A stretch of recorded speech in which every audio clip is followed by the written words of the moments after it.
Everyone, this is Dave Dubeau with another episode of the Property Profits Real Estate Podcast. And today I'm very excited to be talking with a real estate entrepreneur, rock star, Dylan Suitor. Dylan, how are you doing today? How's life treating you? Phenomenal, Dave. Really appreciate you having me on and looking forward to busting in and hopefully sharing some insights and inspiring some budding real estate entrepreneurs. Well, I tell you what, it's pretty inspirational what you've done in a very short period of time. So if you haven't listened to Dylan on any other podcast, if you're not familiar with him, this guy is taking it by storm. We're just talking a little bit off camera here. Did you say you're up to around 300 doors right now in your portfolio, and you've done this in about the last two and a half years? Is that the time frame that we're looking at? A little funny story is our first property was supposed to close October 3rd of 2018. It didn't. I should say our first partnership property, got a couple before then. It didn't because the guy actually passed away, so we had to go through probate. But our first closing officially was October 10th of 2018, and we're at about 300 doors now since then, and here we are in mid-2020.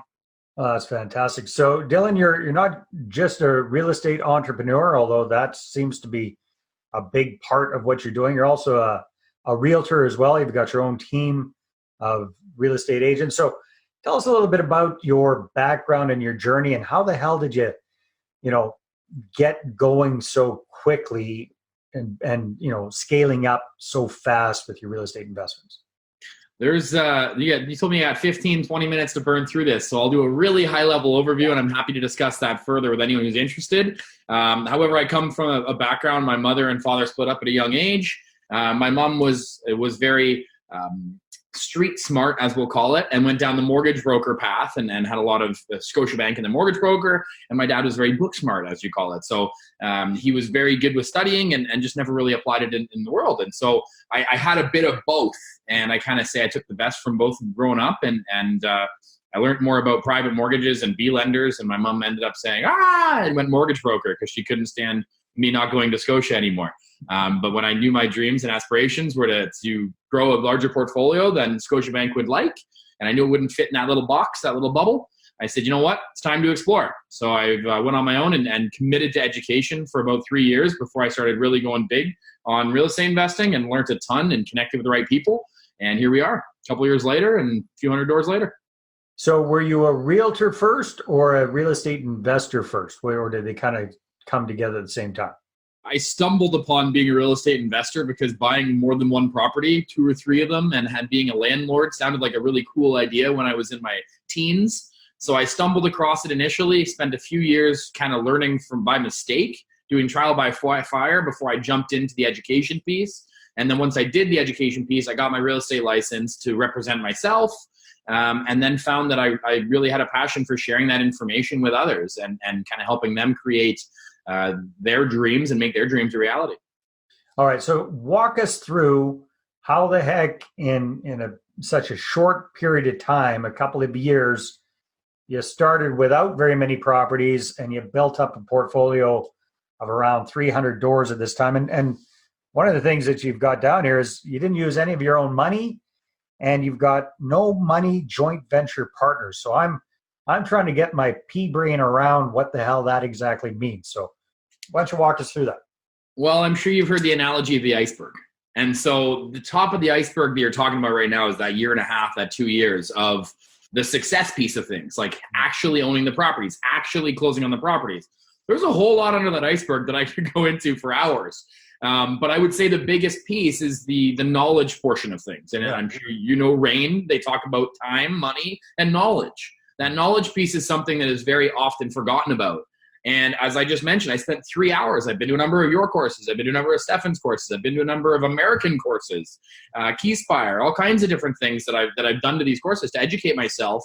And that's the below the water level. And so when you see that short period of time and that large scaling, I just got tired of learning and said, it's time to apply.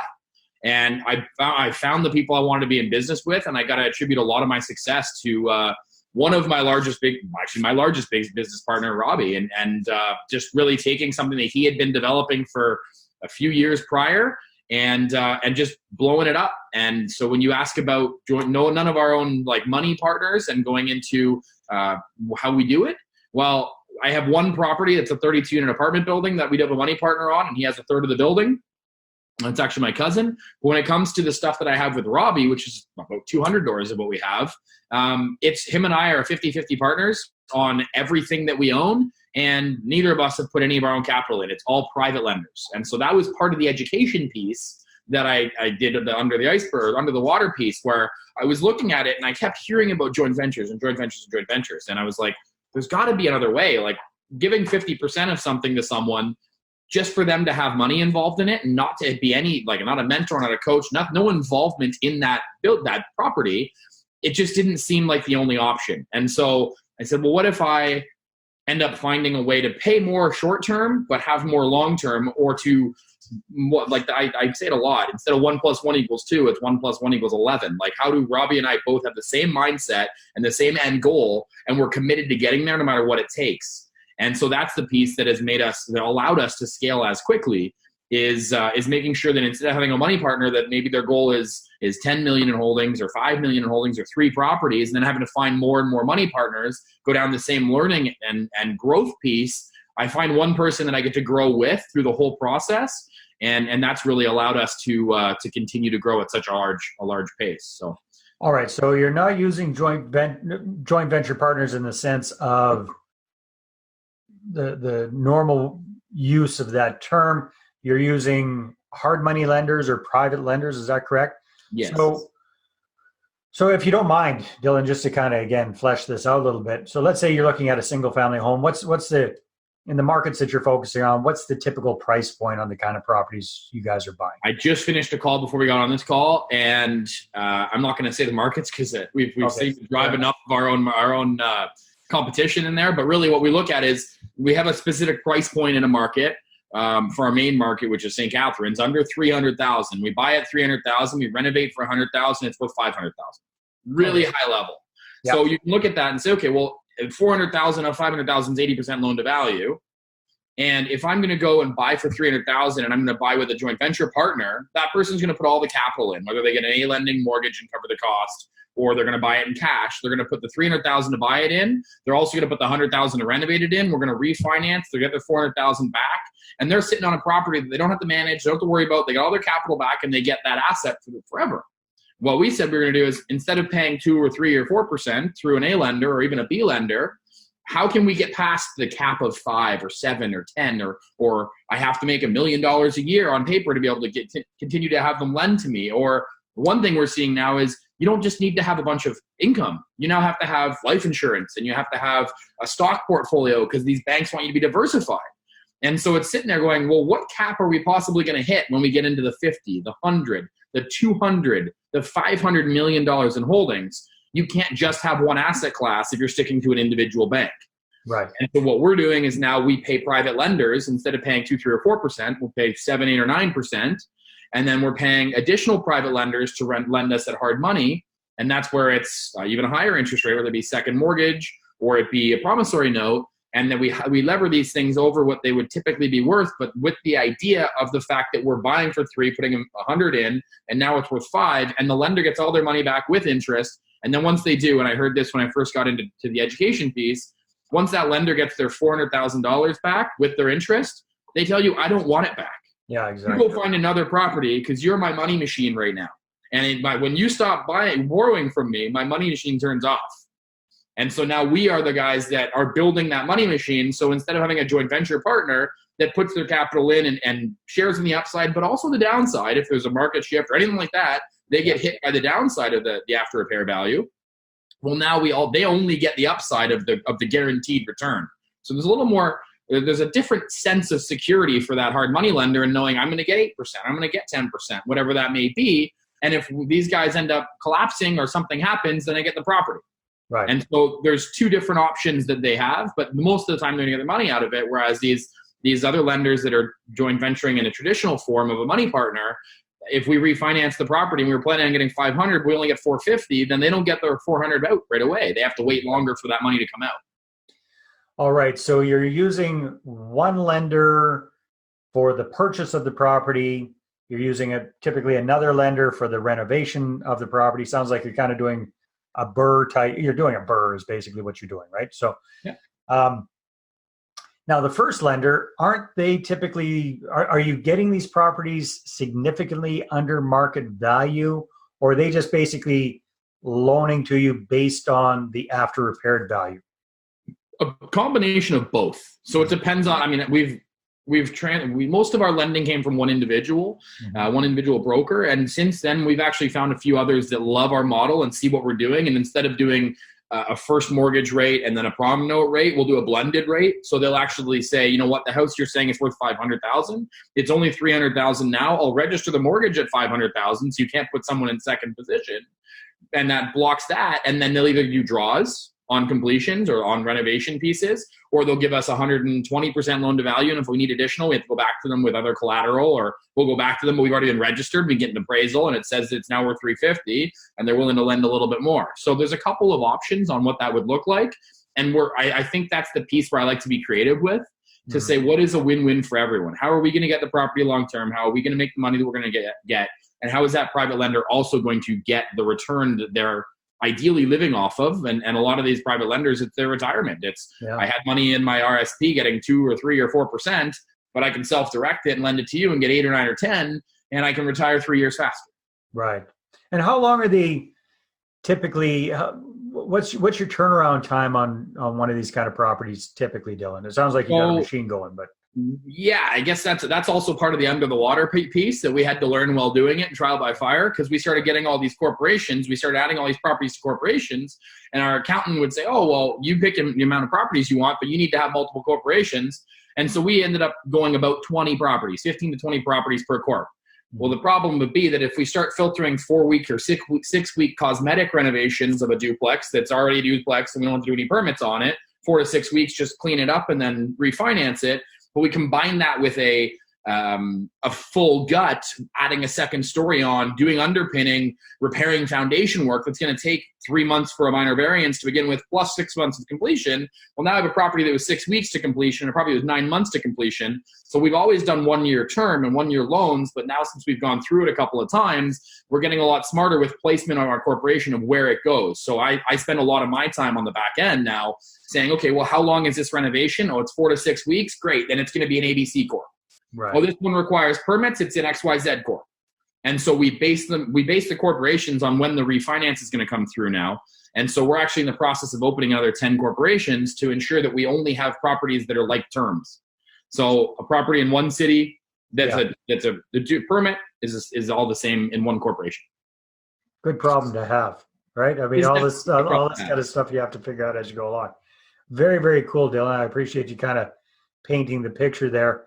Yeah, now I'm understanding how you're able to scale up. Now, do you guys have like at this point with the volume of properties you're talking about? Because it sounds like a huge chunk of your portfolio is single family homes, correct? You've got some multis as well, but a lot of what we buy is single family homes, but they don't usually end as single family homes. And that's one disagreeing point that my business partner and I may have is he's like, well, this is actually better for single family. I'm like, I don't ever want a single family. So we buy some of them as single family, and if it's a permit process or that refinance on the corp, if it's going to delay it 3 months and it's going to cost us 8 properties waiting to refinance because it's not completed yet, then we will obviously leave them as a single family temporarily. But most of them are 2, 3, and 4 units. And we have started buying more buildings recently. I mean, that's where a lot of the doors have come from. We don't have 300 houses. So it's about 100 properties total and about 300 doors. Cool. Very, very cool. So do you have your own construction and reno teams, or are you still kind of subcontracting that out? Because it sounds like you're at the stage now where you could pretty much be running your own construction firm as well. We are. So my real estate as an agent business has a number of investors that we work with, and I've always prioritized investors ahead of myself. So if I'm working with someone, they get first dibs. If they end up letting it go into conditional period, I'm probably going to buy it. Mm-hmm. But then that's where I have my own construction company with my own construction partner that does a lot of those projects. And then my business partner for the investments, he has a whole in-house staff. There's about 15 of them now that are all in-house with property management, site managers, architects, bookkeepers. Like everyone is in-house, and he actually has an office in Burlington that they're housed out of, a large office they're looking to expand very shortly. And we do have some in-house contractors that do some of our minor stuff. But when it comes to like a foundation specialist, we're playing with that. So as we continue to grow, based on the amount of work we have, we're looking at even bringing in an in-house electrician or an in-house plumber. And if we have enough work for those people, which we're getting very close to doing, then yes, everything's going to be in-house. Yeah. And it's just one big machine that drives the whole thing. Awesome. What if you don't mind sharing, what are you and your partner's goals for the next, I don't know, but what's the big picture? Where you're rocking and rolling with this?